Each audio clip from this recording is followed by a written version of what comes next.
Mulai.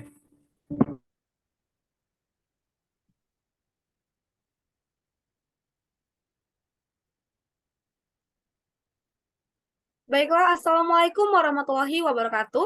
Shalom, Om Swastiwastu, Namo Buddhaya, salam kebajikan, dan salam sejahtera untuk kita semua.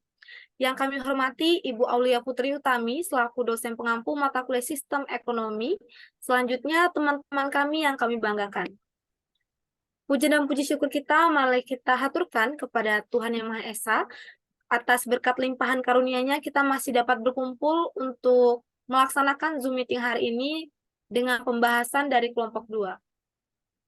Di sini kami kelompok 2 menyajikan hasil diskusi kami, yaitu analisis perekonomian daerah Rokan Hulu dan Bengkalis, di mana dua kabupaten ini terletak di daerah Riau ya teman-teman. Slide selanjutnya di sini ada anggota kelompok 2. Yang pertama ada saya sendiri Krisna Aprilia selaku moderator hari ini. Selanjutnya ada saudara Alfido Masharun Riza, dan selanjutnya ada saudara Evan Paradang. Selanjutnya saudari Sabrina Rizka Aulia, dan yang selanjutnya adalah Cahaya Putri Aulia, dan terakhir saudara Satria Oktarendi. Baik teman-teman, tanpa berlama-lama lagi, di sini kami akan memasuki hasil diskusi presentasi kami kali ini. Yang pertama yaitu pengertian, dan materi ini akan dijelaskan lagi oleh saudara Evan Paradang. Kepada saudara Evan Paradang, kesempatan dan layar saya berikan. Baiklah, saya akan menjelaskan pengertian dari pembangunan ekonomi daerah. Pembangunan ekonomi daerah adalah suatu proses di mana pemerintah daerah dan masyarakatnya mengolah sumber daya yang ada dan membentuk suatu pola kemitraan antar pemerintah daerah dan swasta untuk menciptakan suatu lapangan kerja baru dan merangsang perkembangan kegiatan ekonomi di wilayah tersebut. Slide selanjutnya.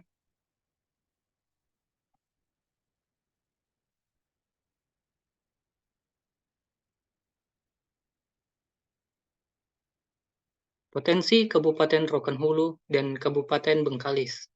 Kabupaten Rokan Hulu mempunyai potensi di berbagai sektor perekonomian yang dapat dikembangkan dalam rangka pembangunan perekonomian, yaitu poin pertama di bidang pertanian, sektor perkebunan kelapa sawit dan karet, dan subsektor peternakan sapi berupa ekspor.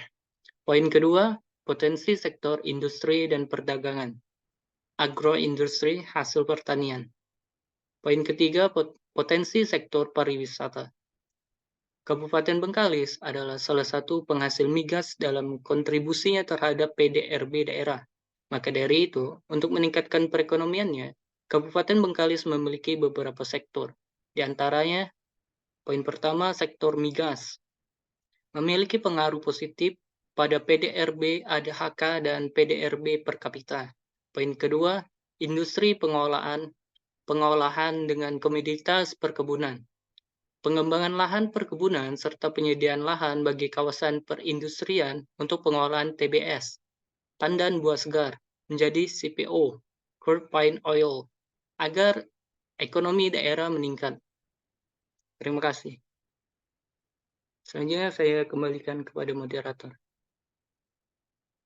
Oke, terima kasih kembali kepada saudara Evan Paradang atas pemaparan materinya. Setelah kita membahas barusan mengenai potensi Kabupaten Rokan Hulu dan juga Kabupaten Bengkalis, kita akan memasuki slide selanjutnya, yaitu mengenai permasalahan dalam pembangunan ekonomi dari Kabupaten Rokan Hulu dan juga Kabupaten Bengkalis. Dan materi kita kali ini akan disampaikan oleh saudara Alfido. Kepada saudara Alfido, kesempatan dan layar saya berikan. Terima kasih kepada saudari Christine yang telah memberikan kesempatan saya untuk menjelaskan materi, yaitu permasalahan dalam pembangunan ekonomi Kabupaten Rokan Hulu dan Kabupaten Bengkalis. Masalah ekonomi Rokan Hulu. 1. Ketimpangan pembangunan sektor industri. 2. Kurang meratanya investasi. 3. Tingkat mobilitas faktor produksi yang rendah. 4. Tingkat pengangguran yang tinggi. 5. Perbedaan demografis. Dan yang terakhir, kurang lancarnya perdagangan antar daerah. Selanjutnya, masalah ekonomi pada Kabupaten Bengkalis. Persoalan yang menjadi kendala dan hambatan kemajuan pelaksanaan pemerintahan dan pembangunan itu antara lain bagi berikut. 1. Sarana dan prasarana aparatur yang terbatas. 2. Tenaga ahli yang profesional masih kurang. 3, masih rendahnya etos kerja aparat maupun masyarakat. 4, adanya desa-desa yang terpencil baik di pulau maupun di daratan.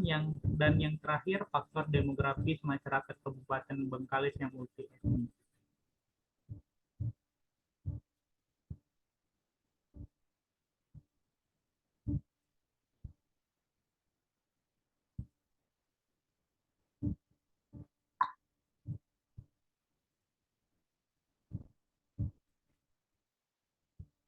Materi selanjutnya yaitu peran pemerintah dalam pembangunan daerah. Ada 4 peran yang dapat diambil oleh pemerintah daerah dalam proses pembangunan ekonomi daerah, yaitu sebagai entrepreneur atau pemerintah daerah bertanggung jawab untuk menjalankan suatu usaha bisnis. Pemerintah daerah bisa mengembangkan suatu usaha sendiri atau yang biasa disebut BUMD. 2, sebagai koordinator untuk menetapkan atau mengusulkan strategi stimulasi. Ini dapat dilakukan dengan cara antara lain pembuatan brosur-brosur, pembangunan kawasan industri, pembuatan outlet untuk produk-produk industri kecil, membantu industri-industri kecil melakukan pameran bagi pembangunan di daerahnya. Perluasan dari peranan ini dalam pembangunan ekonomi bisa melibatkan kelompok-kelompok dalam masyarakat dalam proses pengumpulan dan pengevaluasi informasi ekonomi. Misalnya, tingkat kesempatan kerja, angkatan kerja, pengangguran, dan sebagainya. Yang ketiga, sebagai fasilitator. Pemerintah daerah dapat mempercepat pembangunan melalui perbaikan lingkungan attitudinal atau perilaku budaya masyarakat di daerahnya. Yang terakhir, sebagai stimulator bagi lahirnya inisiatif-inisiatif pembangunan daerah. Stimulasi ini dapat dilakukan dengan cara antara lain pembuatan brosur-brosur, pembangunan kawasan industri, pembuatan outlet untuk produk-produk industri kecil, membantu industri-industri kecil melakukan pameran. Terima kasih, saya kembalikan kepada moderator. Baik, terima kasih banyak atas pemaparan materi dari Saudara Alfido. Setelah kita membahas peran pemerintah dalam pembangunan daerah, kita akan melanjut ke slide selanjutnya, yaitu mengenai perbandingan dari Kabupaten Rokan Hulu dan juga Kabupaten Bengkalis. Dan materi ini saya akan langsung menyampaikannya. Setiap daerah itu memiliki berbagai masalah dalam menghadapi kehidupan di daerahnya masing-masing. Dan di sini kami menyajikan data perbandingan dari Kabupaten Rokan Hulu dan juga Kabupaten Bengkalis dari berbagai kegiatannya. Yang pertama itu dari jumlah penduduk. Bisa kita lihat bahwa dari tiap tahunnya, dari tahun ke tahun, itu terdapat kenaikan dan juga penurunan. Di mana di sini kita bisa lihat teman-teman sekalian bahwa di tahun 2018 jumlah penduduk Rokan Hulu itu mencapai 666,41 jiwa. Sedangkan di Kabupaten Bengkalis itu tercatat tahun 2018 ada 566,22 jiwa. Dan data terakhir yang kami dapatkan bahwasanya di tahun 2022 itu Kabupaten Rokan Hulu mencapai jumlah penduduk di angka 582,68 jiwa. Dan juga Kabupaten Bengkalis memperoleh jumlah akhir penduduknya yaitu 582,97. Di sini kita bisa melihat bahwasanya terjadi peningkatan dari Kabupaten Bengkalis ini, di mana 2018 dia mendapatkan data jumlah penduduk sekitar 566,22 jiwa, dan di tahun 2022-nya dia mengalami kenaikan. Dan juga selanjutnya ada laju pertumbuhan produk domestik regional bruto atas dasar harga konstan 2010. Kabupaten Rokan Hulu itu pada tahun 2019-nya mendapat nilai 4,92, dan tahun 2022 dia mencapai angka 5,02. Sedangkan Kabupaten Bengkalis pada tahun 2019-nya dia ada di posisi minus 1,89, dan di tahun 2022-nya dia mengalami kenaikan sampai dengan angka 2,22. Berarti laju pertumbuhan produk domestik ini bagi dua kabupaten ini sama-sama mengalami kenaikan pada tahun 2019 sampai dengan tahun 2022-nya. Sedangkan untuk jumlah penduduk miskin, Rokan Hulu pada tahun 2018 itu mencapai 72,20 jiwa, sedangkan di tahun 2022 dia mengalami kenaikan jumlah penduduk miskin sampai dengan 73,81 jiwa. Sedangkan di Kabupaten Bengkalis 2018 dia memiliki jumlah penduduk miskin sekitar 35,11 jiwa. Dan di tahun 2022 dia juga sama seperti Rokan Hulu mengalami kenaikan, yaitu di angka 36,03 jiwa. Menurut alasannya kenapa jumlah penduduk miskin ini bisa bertambah, mungkin dari segi pendidikan ya teman-teman. Biasanya penduduk miskin ini didasarkan atau berisi orang-orang yang pendidikannya kurang seperti itu. Berarti dapat kita simpulkan bahwa Kabupaten Rokan Hulu dan juga Kabupaten Bengkalis ini masih di posisi pendidikan yang kurang. Next slide selanjutnya masih saya menjelaskan. Perbandingan menurut indeks pembangunan manusianya, Kabupaten Rokan Hulu pada tahun 2018 itu berada di titik 69,36, sedangkan Kabupaten Bengkalis berada di 72,94. Berarti dapat kita simpulkan bahwa 5 tahun yang lalu atau 4 tahun yang lalu itu Kabupaten Bengkalis berada di atas Kabupaten Rokan Hulu. Sedangkan di tahun 2022, Rokan Hulu itu berada di posisi 70,31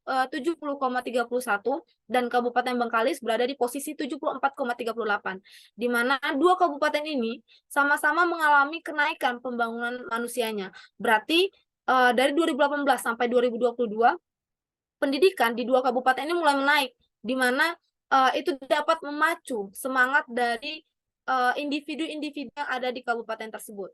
Lalu selanjutnya ditinjau dari tingkat pengangguran terbuka atau TPT, Rokan Hulu pada tahun 2016 menduduki angka 5,23 jiwa dan juga Kabupaten Bengkalis ada di titik 0,76.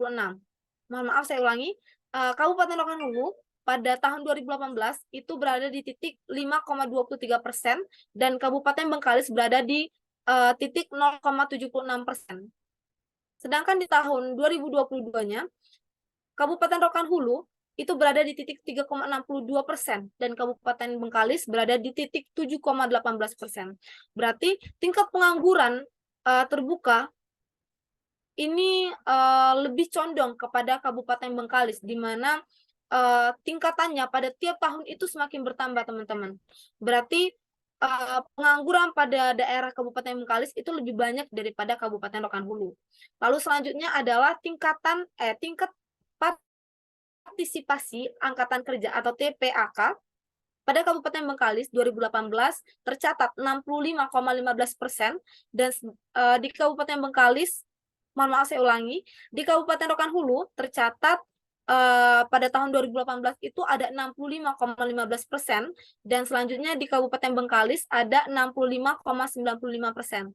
Lalu di tahun 2021 data terakhir yang kami dapatkan itu Kabupaten Rokan Hulu berada di 66,50% dan juga Kabupaten Bengkalis itu ada di titik 66,76%.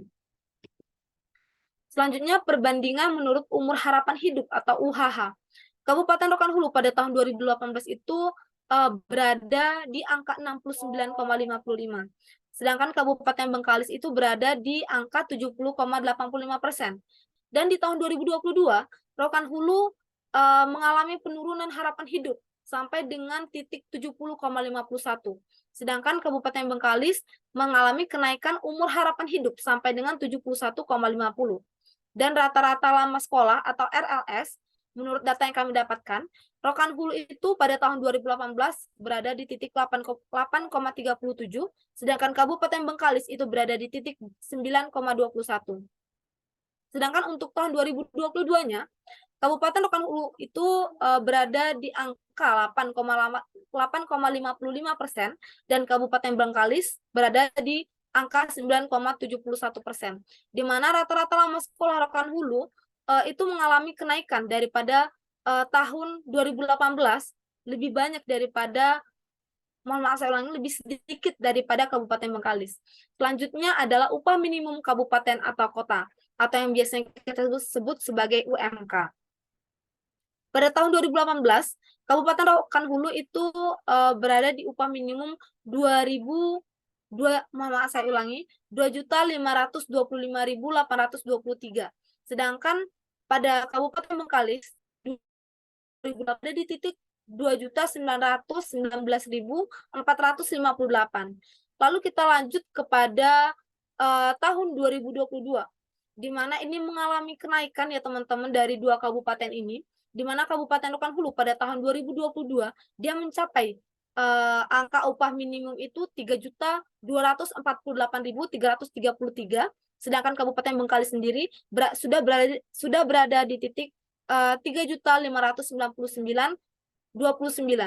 Mungkin hanya itu yang dapat saya sampaikan. Kalau misalnya teman-teman ingin memastikan data yang kami dapat atau ingin lebih tahu lagi mengenai Kabupaten Bengkalis dan juga Rokan Hulu, teman-teman bisa lihat di bagian kanan bawah itu ada website yang berisikan data-data dua kabupaten ini. Bahkan kabupaten-kabupaten yang ada di daerah Riau.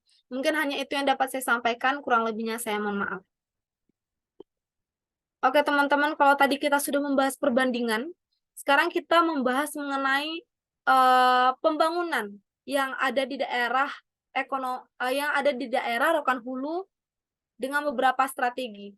Nanti kita juga akan membahas pembangunan ekonomi di daerah Bengkalis ya teman-teman. Dan dua materi ini akan disampaikan oleh Saudari Sabrina. Kepada Saudari Sabrina, waktu dan layar saya berikan.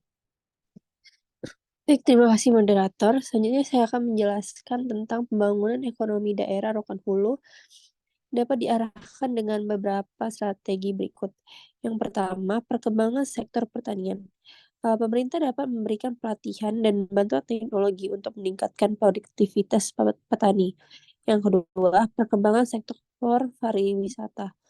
Contohnya seperti air terjun, danau, dan hutan. Pemerintah dapat memberikan dukungan dalam hal pengembangan infrastruktur wisata, promosi pariwisata, dan pengembangan produk wisata yang berkualitas. Selanjutnya yang ketiga ada pengembangan sektor perikanan. Dengan adanya sungai-sungai yang melintasi daerah ini, dalam perkembangan sektor perikanan, pemerintah daerah dapat memberikan dukungan dalam hal pengembangan sarana dan prasarana seperti tambak, kolam, dan budidaya ikan yang ramah lingkungan. Selain itu, pemerintah juga dapat memberikan pelatihan dan bantuan teknologi untuk meningkatkan produktivitas nelayan. Yang keempat, pengembangan industri kecil dan menengah. Contohnya pemerintah daerah dapat mendorong pengembangan industri kecil dan menengah atau IKM dalam rangka meningkatkan perekonomian daerah. Dalam perkembangan IKM, pemerintah dapat memberikan dukungan dalam hal penyediaan sarana dan prasarana seperti pusat selanjutnya.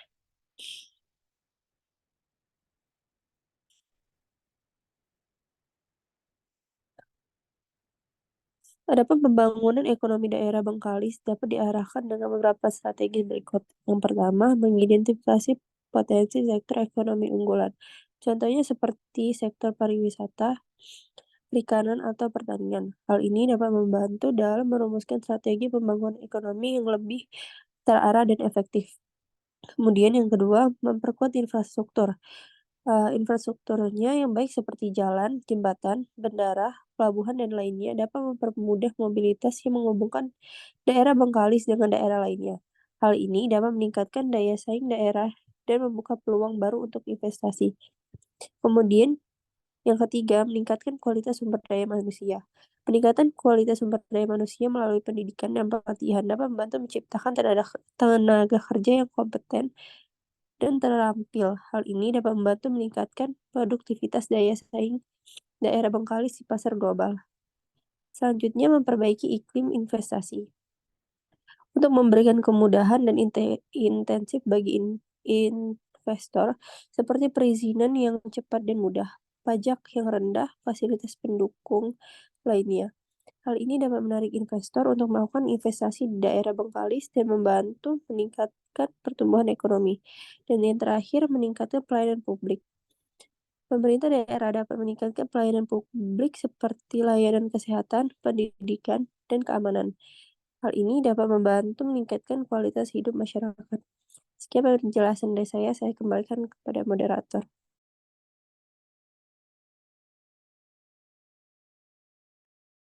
Baik, terima kasih atas pemaparan materinya, Saudari Sabrina. Setelah kita mendengar pembangunan ekonomi dari daerah Rokan Hulu dan juga daerah Bengkalis, kita akan memasuki strategi yang dapat dipertimbangkan dalam pembangunan ekonomi daerah secara keseluruhan. Artinya keseluruhan adalah dari semua daerah yang ada di Indonesia. Mungkin di sini tadi sudah ada yang dijelaskan juga oleh teman kita Sabrina, dan pada kali ini materi akan disampaikan oleh Saudara Standi dan akan diperjelas lagi nanti oleh Standi. Kepada Standi, waktu dan layar saya berikan. Oke, baik. Terima kasih kepada moderator atas waktu dan kesempatannya. Di sini saya akan membahas mengenai materi beberapa strategi yang dapat dipertimbangkan dalam pembangunan ekonomi daerah secara keseluruhan. Bisa kita lihat di sini terdapat 7 strategi.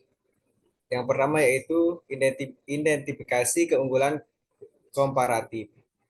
Setiap daerah memiliki keunikan dan keunggulan tersendiri yang dapat menjadi landasan pembangunan ekonomi. Misalnya kekayaan sumber daya alam, potensi wisata, keahlian industri, dan lain-lain. Dengan mengidentifikasi keunggulan komparatif, daerah dapat memfokuskan pengembangan ekonominya pada sektor-sektor yang memiliki potensi untuk berkembang. Lalu kemudian yang kedua yaitu memperbaiki iklim investasi. Untuk mempercepat pertumbuhan ekonomi, investasi menjadi faktor penting. Oleh karena itu, daerah harus memperbaiki iklim investasinya agar menarik minat investor. Langkah-langkah yang dapat dilakukan yaitu seperti penyederhanaan perizinan, kemudian pemberian insentif, lalu peningkatan infrastruktur dan lain-lain yang dapat membantu memperbaiki iklim investasi. Lalu yang ketiga yaitu meningkatkan pendidikan dan pelatihan. Pendidikan dan pelatihan adalah faktor kunci dalam memperbaiki kualitas tenaga kerja. Dengan meningkatkan kualitas tenaga kerja, daerah dapat menarik investasi dan membuka peluang kerja baru. Kemudian yang keempat yaitu memperkuat sektor UMKM. UMKM merupakan tulang punggung ekonomi daerah. Oleh karena itu, daerah harus memperkuat sektor UMKM dengan memberikan dukungan seperti pelatihan, bimbingan, modal, dan lain-lain. Kemudian yang kelima, mengembangkan infrastruktur. Infrastruktur yang baik dapat mempercepat pertumbuhan ekonomi daerah.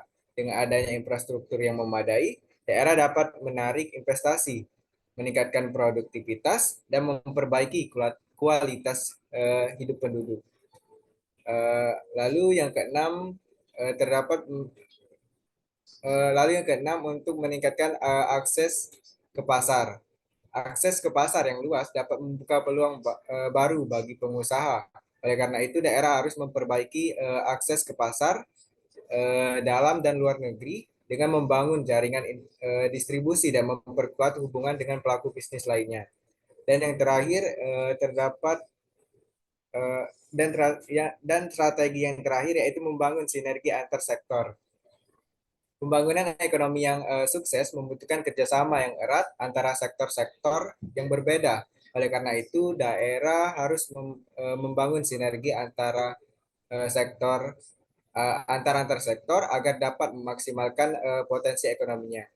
Dengan mengikuti strategi-strategi tersebut, diharapkan pembangunan ekonomi daerah dapat berhasil dengan lebih baik dan berkelanjutan. Sekian pemaparan materi saya kembalikan kepada moderator. Terima kasih. Oke, terima kasih kembali kepada Saudara Standi atas pemaparan materinya. Setelah kita membahas strategi dalam pembangunan daerah secara keseluruhan, kita akan memasuki kembali paradigma baru pembangunan ekonomi daerah Kabupaten Rokan Hulu dan juga Kabupaten Bengkalis. Nah, materi terakhir ini akan disampaikan oleh Saudari Cahaya. Kepada Saudari Cahaya, kesempatan dan layar saya berikan.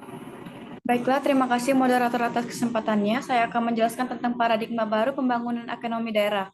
Pada Kabupaten Rokan Hulu, Yang pertama, meningkatkan produktivitas dan pertumbuhan ekonomi melalui kawasan budidaya perkebunan. Yang kedua, meningkatkan produktivitas dan pertumbuhan ekonomi melalui kawasan budidaya peternakan dan perikanan. Yang ketiga, meningkatkan produktivitas dan pertumbuhan ekonomi melalui kawasan budidaya pertanian. Yang selanjutnya pada Kabupaten Bengkalis, yang pertama memberdayakan masyarakat untuk menentukan sendiri kebutuhannya, merencanakan kegiatan pembangunan, melaksanakan secara terbuka atau transparan dan penuh tanggung jawab.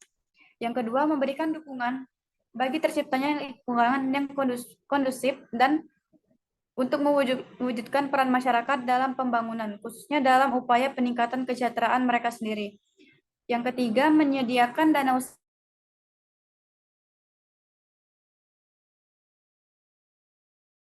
Sasaran yang akan dicapai dari kebijakan ini adalah satu, kegiatan bidang ekonomi makro melalui dana usaha desa yang dikelola oleh kelembagaan usaha ekonomi desa.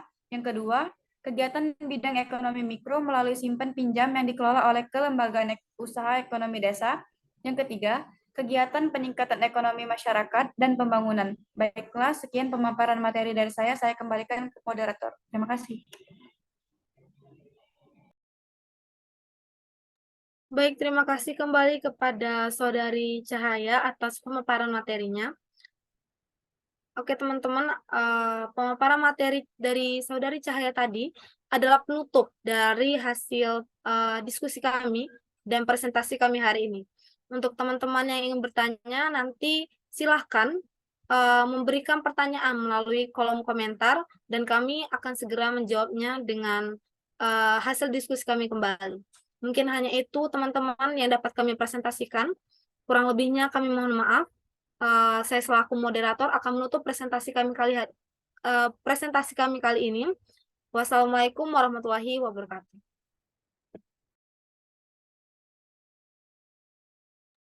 Waalaikumsalam warahmatullahi wabarakatuh.